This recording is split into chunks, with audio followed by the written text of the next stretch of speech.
বয়স মাত্র 1 বছর 4 মাস, অথচ এখনই ভারতের সবচেয়ে ধনী তারকা সন্তানের খেতাব পেতে যাচ্ছেন বলিউডের জনপ্রিয় দম্পতি রণবীর আলিয়া কন্যা রাহা কাপুর। মেয়ের নামে 250 কোটি টাকার বাড়ি লিখে দিচ্ছেন রণবীর কাপুর। মুম্বাইয়ের বান্দ্রায় নতুন বাড়ি তৈরি করেছেন রণবীর আলিয়া দম্পতি, যেটি তৈরি করতে খরচ হয়েছে প্রায় 250 কোটি রুপি।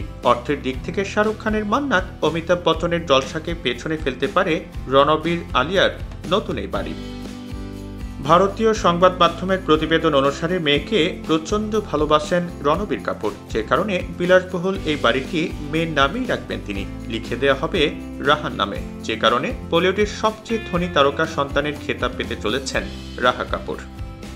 বলা হচ্ছে এই বিশাল বাংলোর পাশাপাশি আলিয়া ও রণবীর দুজনেরই বান্দ্রা এলাকায় 4টি ফ্ল্যাট রয়েছে, যার মূল্য প্রায় 60 কোটি টাকারও বেশি। এছাড়াও এই দম্পতি রয়েছে প্রায় 100 কোটি টাকারও বেশি সম্পত্তি।